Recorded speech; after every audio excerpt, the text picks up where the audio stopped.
Beneath the jagged cliffs of Varakar, where the wind carried the scent of iron and ash, the clan of the Vairak sharpened their blades and hardened their sons in the crucible of strength.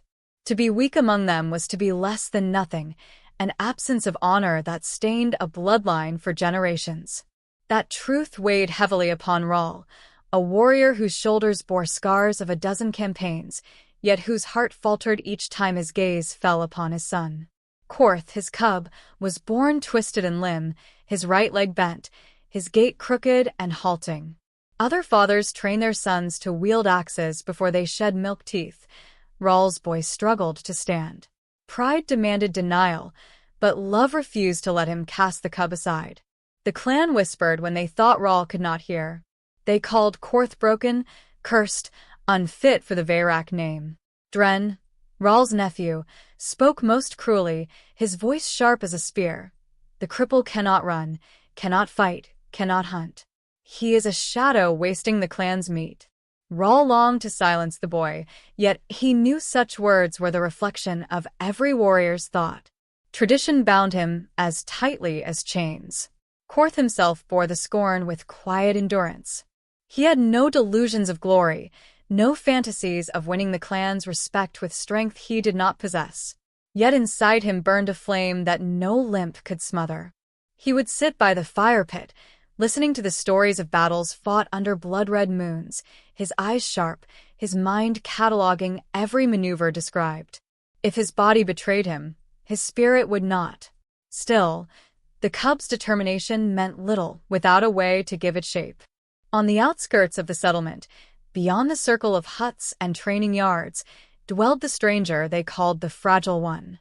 She was not Vairak, not even kin to any of the known species that filled the clan's memory songs. She was human, and her name was Alara. Stranded months ago after a storm of plasma fire tore her vessel apart, she had been spared by Raul only because his conscience demanded it. To most of the clan, she remained an unwelcome burden, a thin, pale creature of brittle bones and soft skin. She lacked claws, fangs, or scales, and therefore, in their eyes, she lacked worth. Yet Alara did not fade. She carved a space for herself in the shadows of the forge, scavenging broken tools and the slag that warriors discarded. Her hands, delicate but tireless, reshaped refuse into curious shapes, pieces of metal fitted together with wire and heat. The Vairak scoffed, muttering that she played at smithing. To her it was survival and purpose. Korth found her there one dusk. When the others gathered for a feast, he was not welcome to attend. She sat by the dying glow of the forge, sweat dampening her brow, sparks dancing around her like fireflies. He watched in silence until she noticed him, her expression softening rather than hardening as most did when they saw his limp. "You shouldn't be skulking," she said gently, her voice carrying a lilt unlike the guttural tones of the clan. "They'll think you're hiding from them." "I am," he admitted, lowering himself beside her with effort. The boy's honesty drew no ridicule from her. Instead, she studied him with a craftsman's eye, noting the strain in his leg, the way his weight shifted to spare his weaker side.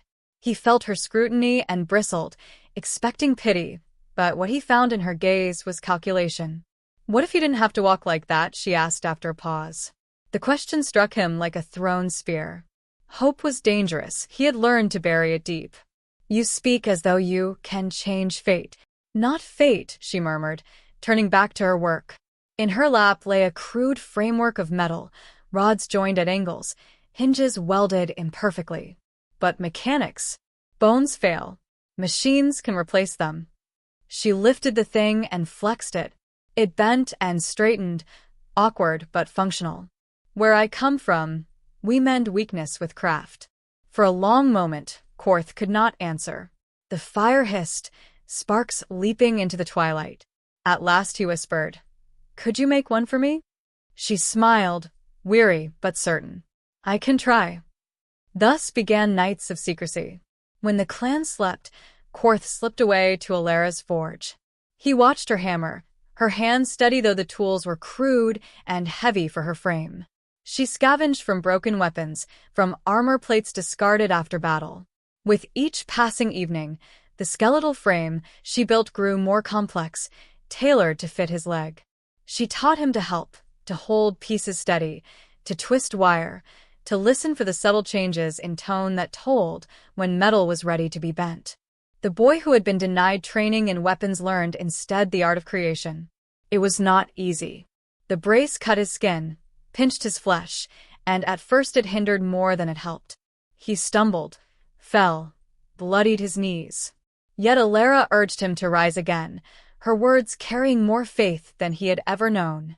"Strength isn't in the body," she said one night as he panted, sweat-soaked. "It's in the will to stand when the body demands you fall." In time, his steps grew steadier. The brace clung to his leg like a second skeleton, lending him the power to bear his own weight. The first night he walked across the forge without falling, he turned to find Alara watching with quiet triumph, her hands pressed together in relief. For the first time, Korth felt something close to pride unfettered by shame. Unseen in the shadows, Rahl watched too. He had followed his son, suspicion gnawing at him, and what he found struck him dumb. His boy, who had limped all his life, stood tall with the aid of human craft. The sight filled him with warring emotions, pride at his son's determination, gratitude to the fragile outsider, and a gnawing fear that the clan would call it dishonor, an abomination of metal replacing flesh. He retreated into the night, torn between duty and love, knowing a storm was gathering. Korth's new strength was a gift, but in a clan that worshipped raw power, a gift from human hands might bring as much danger as salvation. The fire in the forge dimmed, but the spark it had kindled in both boy and father could not be extinguished. The drums of the clan beat like thunder across the valley, a sound that marked the beginning of the trials. Every youth of age would step into the ring of stone to prove himself before the elders and the warriors who measured worth in scars and victories. It was a day of triumph for most, yet for Korth it was a summons that could as easily spell ruin. His brace gleamed faintly beneath the furs at his leg, a secret the clan had only begun to whisper of, though few believed such rumors could be true. Rahl stood near his son, his jaw set in iron. He had forbidden the boy from entering, but Korth had defied him with words sharp as flint. "I will not watch from the shadows again. If I fall, let me fall in the ring, not in silence." The father saw in his son's eyes a resolve no command could break, and though it filled him with dread, it also struck him with reluctant admiration. When the trials began, each boy faced an opponent chosen to test his endurance. Some matched spear against spear, others grappled until one yielded. Victory meant a place among the hunters, defeat was shame, yet still tolerable. To refuse entirely was the only unforgivable crime. Korth stepped forward, his limp pronounced, and the crowd's laughter cut through the air like blades. Dren's voice rose above the rest, cruel and eager. "The cripple seeks glory. Watch him fall before he lifts a weapon." The match was set, and Korth faced a youth larger and stronger by every measure. The murmur among the elders carried disdain. To them this was not contest but spectacle, cruelty disguised as tradition. Alara stood at the edge of the circle, her presence tolerated only because none had yet dared to drive her away. Her eyes never left Korth, her hands clenched tightly as if she herself bore the weight of his coming trial. The signal was given. His opponent lunged, spear flashing. Korth stumbled on his first step, the crowd erupting in scornful laughter. Yet when the blow came, the brace bore his weight, allowing him to twist aside. The spear skimmed past his ribs, and his wooden shield struck back with surprising force. Gasps replaced laughter as the cripple did not fall. The fight continued, awkward yet unyielding. Every movement tested the brace, and though it cut into his flesh, it also gave him strength beyond his bare bones. His opponent pressed harder, raining blows meant to end the contest quickly. Korth absorbed them, bracing against the impact, refusing to collapse. At last, with a desperate cry, he shoved forward, his shield driving into his opponent's chest. The larger boy toppled backward into the dirt, stunned. Silence fell over the ring. It was not victory of elegance but victory undeniable. Korth had stood, fought, and prevailed. For the first time in his life, the eyes of the clan saw him not as broken, but as warrior. Then Dren stepped forward, face twisted with anger. "This is a trick," he spat, pointing at the brace that now showed through torn furs. Metal propped him up. "This is no strength, no honor. It is human deceit." The accusation struck like venom, and the crowd murmured with uncertainty. The elders exchanged glances, weighing the matter. Korth stood breathing hard, sweat and blood mingling on his brow. He could have denied it, could have hidden behind silence, but instead he lifted his chin. "It is true. I wear what she forged." He pointed to Alara, whose breath caught at the sudden attention. "But the metal does not fight for me. It holds me up so that I may fight. The will is mine. The courage is mine. Without her, I would still crawl. But I stand because she believed I could." The words rang across the circle, bold as any challenge. The clan, so long scornful of weakness, found itself facing a truth they could not easily dismiss. The boy who should never have stood had fought and won, not through sorcery or cowardice, but through a union of spirit and craft.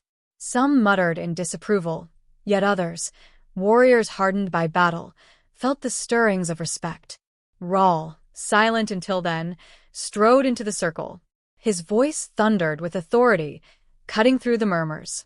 "My son has fought. My son has won." You would deny his victory because he used the strength given by another? Then strike me down as well, for I, too, have lived because of comrades who lifted me when I faltered. No warrior fights alone." He turned, his scarred hand pointing toward Alara. "This human has given him the chance to prove what was already within him. For that, I owe her a debt of blood." Gasps rose among the crowd. A warrior's blood oath was sacred, binding beyond words. By declaring it, Rahl placed his honor and his life on the fragile girl's protection. Some recoiled at the audacity. Others bowed their heads in reluctant acknowledgement. Alara felt the weight of the moment, her heart hammering. She had never asked for their trust, nor expected it. Yet here, before the clan, she had been named not burden but benefactor. Still, she saw the fury in Dren's eyes, the clenched fists of those unwilling to let tradition bend. Acceptance was not yet hers, and danger loomed as sharp as any blade. The trial ended not with triumph alone, but with a fracture running through the heart of the clan. Korth had stood, Rahl had sworn, and Alara had been named. The path ahead was uncertain, but the silence that lingered after the drums ceased told all who listened that change had begun, and it could not easily be undone. The first scent of war came on the wind, acrid smoke carried from the east where the horizon glowed with the fires of villages already raised. The rival Kuruk, a brutal clan with no code but plunder, had crossed the borders, drawn by rumors that the Veyrak had grown soft. When the horns of alarm sounded, the warriors gathered in haste, iron scales clashing, their eyes hard with the promise of bloodshed. Rahl stood at their head, grim as stone, but his mind was divided, torn between leading his warriors and guarding the fragile flame of hope that had begun to burn in his son. Korth felt that same fire surging in his chest. Since the trials he had tasted respect, though it was bitter and mixed with doubt. Yet when he saw the smoke rising and heard the cries of children being ushered to safety, he could not imagine sitting idle while others fought. He approached his father, voice steady though his hands trembled. "I will fight with you." Rahl's eyes hardened. "No." "You proved yourself once. Do not squander it by dying before your first hunt." But Korth shook his head. "A warrior proves himself every time he takes the field. If I stay behind, I return to shame." His hand brushed the brace hidden beneath his furs. "If this gift has meaning, it must be tested in battle." Their argument was cut short when Dren strode near, sneer curling his lip. "Let the cripple come," he said, voice dripping contempt. "The Kuruk will carve him apart, and we'll be rid of this mockery." The words burned, but Korth did not answer. He only clenched his spear tighter, knowing Alara's eyes followed him from the shadows of the forge. That night, while warriors prepared, Alara came to Korth with urgency in her voice. "The brace you wear was only the beginning. she whispered, lifting a bundle of cloth. Within lay crude but powerful exoskeletal frames, half-finished devices meant for arms and legs. She had labored in secret, crafting them to aid not only Korth but others. They aren't perfect, but they can carry weight, absorb strikes, and turn weakness into strength. If more of you wear them, you won't just endure, you'll strike harder, faster. Korth's heart swelled with gratitude, but he knew the others would scoff, or worse, accuse her of sorcery. Yet when the raiding horns blared again, and news came that the Karuk outnumbered them 2-1, desperation stripped away pride. Rahl saw the designs, tested one with his scarred arm, and though suspicion lingered in his gaze, he could not deny the surge of power. He turned to his warriors. She offers us tools, not crutches. Take them, or fall unarmed against the horde. Some obeyed, strapping on the strange devices with uneasy hands. Others, like Dren, refused outright, spitting in the dirt. I need no human trickery. Better to die as Verak than live as her thrall. His words stirred murmurs, but fear silenced most. When the battle began, the choice proved decisive. The Karuk descended like wolves, their bodies painted in ash and blood, their weapons jagged with cruel edges. The first clash thundered through the valley. Rahl roared commands, his blade cutting arcs of crimson, but the Verak line bent under sheer numbers. Warriors fell, shields splintered, and hope wavered. Then Korth charged forward, brace locking firm as he braced against a hammer blow that would once have shattered him. He turned the force into momentum, driving his spear deep into an enemy's chest. Others followed, the exo-braces lending them endurance beyond their natural limits. Where once their line crumbled, now it held, pushing back with renewed fury. Every clash of metal rang not only with survival but with vindication. Even those who had doubted felt strength surge through limbs they thought would fail, and their roars shook the valley. Korth fought beside his father, each strike carving away the memory of weakness. Twice he saved Rahl's life, once catching an enemy's blade on his brace, once driving back a warrior poised to strike from behind. His movements were ungainly, but his will was unbreakable. Around him the tide shifted, and even the Karuk faltered before the sight of a boy they had marked as prey now standing unyielding. Dren fought too, proud and unaugmented, until a blow shattered his shield and sent him sprawling. A Karuk warrior loomed over him, axe raised for the kill. Dren's eyes widened, fear naked for the first time, but before the strike fell, Korth hurled himself into the fray, his brace grinding as it absorbed the impact of the axe. With a cry he drove his spear through the raider's chest, saving the very cousin who had mocked him most. When the battle ended, the ground was strewn with the dead, but the Verak yet stood. Bloodied and weary, they raised their voices in victory. Rahl clasped his son's shoulder, pride blazing in his eyes brighter than any shame that had ever shadowed them. You are Verak, in every sense of the word, he said, voice thick with emotion. The elders gathered in council, their gazes shifting uneasily between Alara and the warriors who now bore her creations. They could not deny the truth. Without her craft, they would have fallen. Murmurs spread, talk of honor and tradition clashing with the undeniable fact of survival. Finally, one by one, voices rose in concession. She is no burden, an elder declared. She is our forge mother. Dren, humiliated yet alive, said nothing. His silence was its own admission, though his pride still burned. Alara, exhausted and trembling, stood at the edge of the firelight as the warriors turned their eyes to her.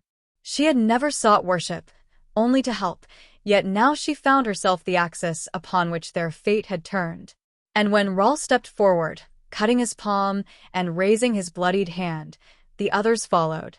Together, they swore an oath as old as their bloodlines, that she and her line would be under their protection until the last Verak drew breath. Korth listened as the vow echoed through the night, his chest swelling with something greater than pride. He had fought not only for his own honor but for the place of the one who had given him the chance to stand. The clan's future had been altered, not by brute force, but by the ingenuity and compassion of an outsider they had scorned. Yet even as the fires of celebration burned, shadows lingered.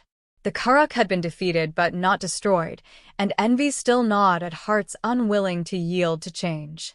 Korth knew the true trial had only begun, for the oath sworn in passion would be tested in the crucible of time, and not all who spoke it would hold fast when the next storm came. You said. Seasons passed, and the memory of the battle with the Karuk became the foundation of new songs sung around the fire pits. The Veyrak, once unyielding in their worship of raw strength, found themselves reshaped by the presence of a single human who had shown them another path. Alara remained at the forge, her hands never idle, her mind always scheming how to refine the crude devices that had carried them to victory. The braces became more than mere tools. They were symbols. Warriors wore them openly, even when unneeded, as tokens of resilience and as proof that strength could be forged as much as born.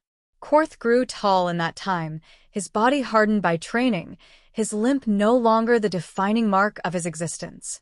The brace had become an extension of himself, as natural as sinew and bone, but he no longer leaned on it for survival alone. It was his weapon, his shield, his testament.